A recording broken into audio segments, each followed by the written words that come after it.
नमस्कार दर्शक बंधु मो चैनल एचके ओडिशा को आपण मानक स्वागत करूँ। जो अमेरिका वर्तमान एबे गोटे प्रकार ट्रेंड चालू करदेला जे कमजोर देश गुडी को अटैक करुँच अटैक करी तांकर देशर जो राष्ट्र मुख्य अच्छी राष्ट्रपति एवं प्रधानमंत्री को उठे नबार जो ट्रेंडटा वर्तमान अमेरिका निजे चालू करदेला जी डेमोक्रेसी सरपंच बनूला सी ही डेमोक्रेसी को गोड़ तले दली दौची कथाटा कौन है आसतु जानिबा संपूर्ण वीडियोटी देखले जानी परिबे। प्रथमे वीडियो चालू होबा आगुरु चैनल को सब्सक्राइब एवं वीडियो को लाइक कर दियंतु। आमे पॉइंट ऊपर आसीबा। गोटे साउथ अमेरिकार गोटे देश होउची वेनेजुला। वेनेजुला होउचु दुनियार सबुठु कच्चा तैलर भंडार सबुठु साउदी अरब ठारू वेनेजुला होउचु पृथ्वीर बृहत तैल भंडार गच्छित ही अछि। लगभग सेथिरे 300 बिलियन डॉलर रु अधिक बेरेल तेल गच्छित अच्छी। तेणु से तेल पाई अमेरिका यही सब खेल आरंभ कर देछि ना कौन है ना जो राष्ट्रपति थिले वेनेजुलार मादुरो निकोलस मादुरो को अमेरिका उठे नहीं तांकर जो निकोलस मादुरो घरे सोईथिबा बेले तांको बेडरूम रु जो डेल्टा फोर्स थिले अमेरिकार से माने आसिकी ताकू उठे नहीं गले।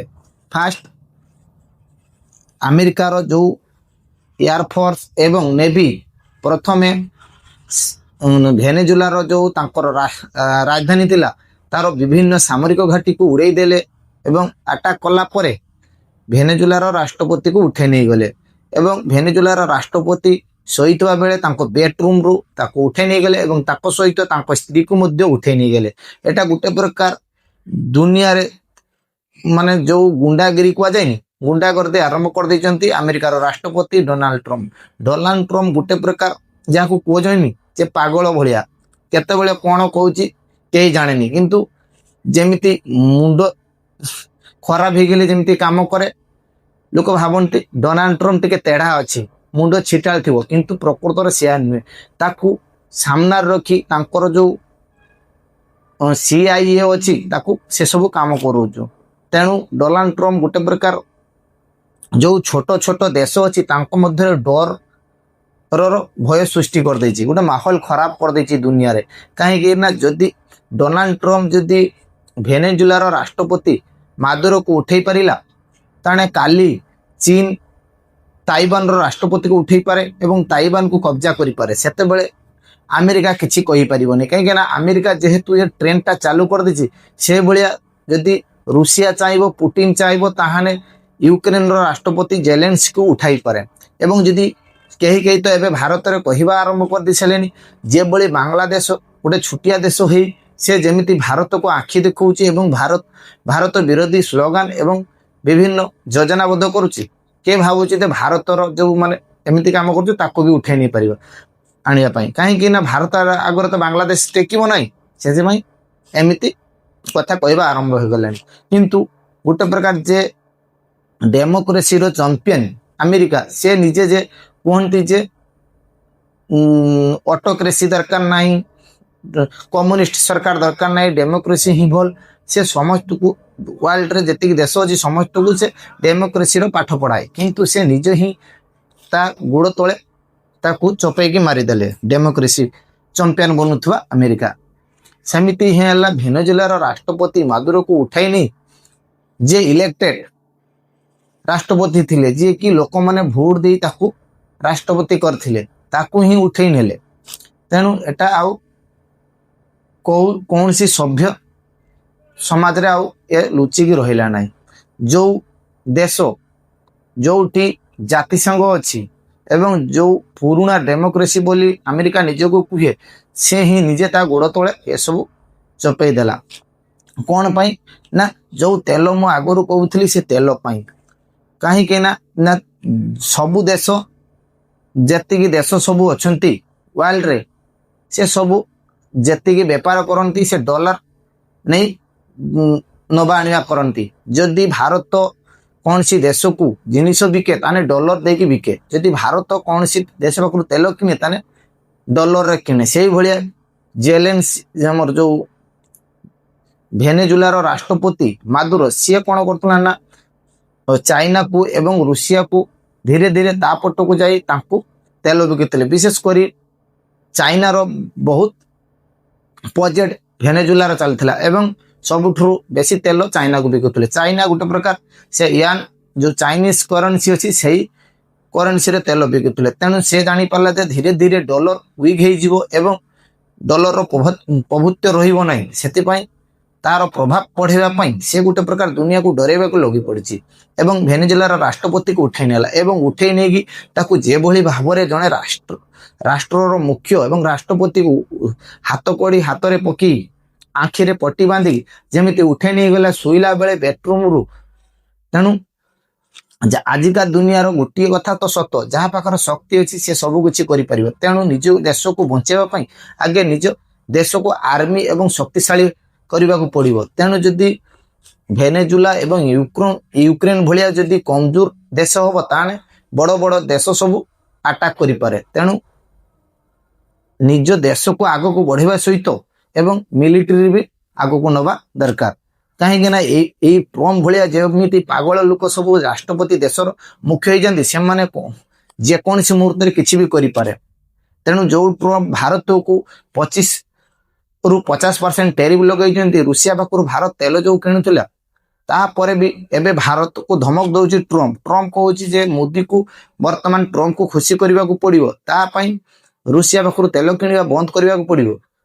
ତେଣୁ ଯୋଉ ଆଉ ଜଣେ ଯୋଉ ଆମେରିକୀୟ ସାଂସଦ ଅଛି ସେ କହୁଛି ଯୋଉ ଆମେରିକାର ଯୋଉ ଆମର ହାଇ କମିଶନର ଯୋଉ ଡିପ୍ଲୋମେଟ ଅଛି ସେ ଯାଇକି ତାଙ୍କ ପାଖରେ ଗିଡିଗିଡା ହଉଛୁ ଯେ ଆମେ ରୁଷିଆ ପାଖରୁ ଧୀରେ ଧୀରେ ତେଲ କିଣିବା ବନ୍ଦ କରିଦେଇଛୁ, ତାଙ୍କୁ ଆମର ଟେରିଫ କମେଇ ଦିଅ।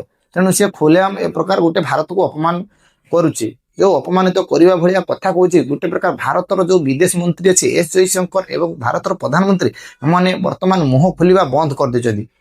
ଗୋଟେ ପ୍ରକାର ଆମେ କାହିଁକି ଆମେରିକାକୁ ଡରିବୁ, ଯେହେତୁ ଆମେ ଗୋଟେ ଆମର ଦେଶର ଗୋଟେ ସ୍ତର ଅଛି, ତେଣୁ ଆମେ ଆମର ନିଷ୍ପତ୍ତି ଆମେ ନିଜେ ନେଇପାରିବୁ, ଆମେ କାହାରି ଧମକ ସହିବୁ ନାହିଁ। ଯେମିତି ଇନ୍ଦିରା ଗାନ୍ଧୀ ଯେମିତି 1971 ମସିହାରେ ବାଂଲାଦେଶକୁ ଗୋଟେ ଦେଶ ତିଆରି କଲା ପାକିସ୍ତାନ ପାଖରୁ ଅଲଗା କରି, ସେତେବେଳେ ଆମେରିକାକୁ ନ ଡରି ଆମେରିକା ସେତେବେଳେ କଣ କହୁଥିଲା ନା ସପ୍ତମ ବେଡା ଜାହାଜ ଯୋଉ ଥିଲା ତାକୁ ପଠେଇବ ବୋଲି ଭାରତୀୟ ମହାସାଗରକୁ ଭାରତକୁ ଡରିବା ପାଇଁ। ସେତେବେଳେ ଇନ୍ଦିରା ଗାନ୍ଧୀ କହୁଥିଲା ସପ୍ତମ ଜାହାଜ କଣ ପାଇଁ 70ଟି ଜାହାଜ ବି ପଠିଲେ ଭାରତ ଡରିବ ନାହିଁ। ସେତେବେଳେ ତ ଭାରତର ଇକୋନୋମି ଏତେ ଭଲ ନଥିଲା।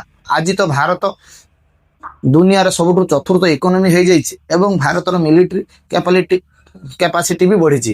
ତେଣୁ ଏଥିରେ ଭାରତର ଦୃଢ ନିଷ୍ପତ୍ତି ନେବା ଦରକାର ଏବଂ ଭାରତ ଯୋଉ ପ୍ରେସ ମିଟଟା କରିକି ବିଦେଶ ମନ୍ତ୍ରାଳୟରୁ ଜାରି କରିଛି ତାହା ବି ଗୋଟେ ପ୍ରକାର ବହୁତ କମଜୋର ପ୍ରେସ ମିଟଟା ଥିଲା।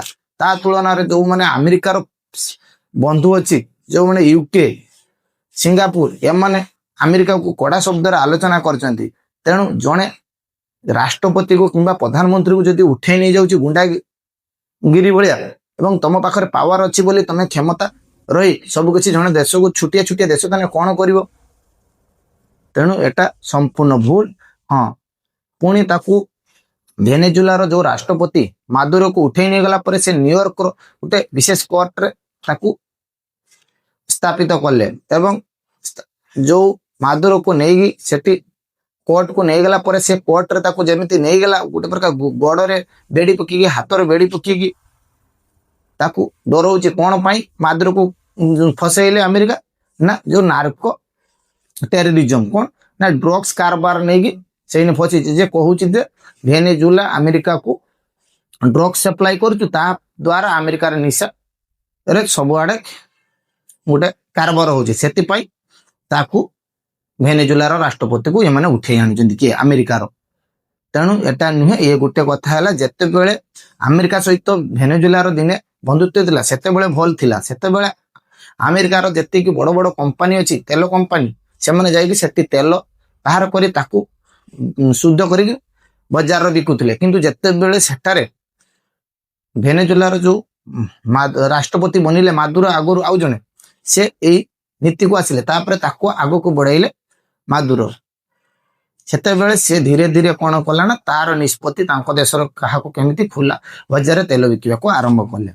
এইটা আমেরিকা को पसंद आसिलानी से माने गोटे प्रकार प्लान कले प्लान करके धीरे धीरे ताको योजनाबद्ध भाव में उठाई नहीं गले एवं जते बेले से उठे आनिले ता घंटे आगरु से चाइनीज डिप्लोमेट सहित मीटिंग करुथिले एवं ताकू सबु किछि अमेरिकार जଣା थिला गोटे प्रकार जाऊ अमेरिकार जो सीआई अछि जो एजेंसी हमर जमिति भारत रो रो अछि इंटेलिजेंस एजेंसी सेमिति सीआई होउछु अमेरिकार एजेंसी से गोटे प्रकार जो वेनेजुएला जो बड़ बड़ आर्मी ऑफिसर अछि सेमान को सब मोटांकर पैसा देके तांको पटर करनी छी गोटे प्रकार तो वेनेजुएला कदापि अमेरिका आगे टेकिबो नाही युद्ध हेले किंतु से माने सरेंडर करके तांको पैसा देके घुस देके गोटे राष्ट्रपति को उठे आनले जदि ताइवान को अमेरिका कहूची दे सपोर्ट करिया पई जदि सेही ताइवान को कब्जा करनी चाइना सेते बेले अमेरिका कोन दलील दबो ता पखरे आउ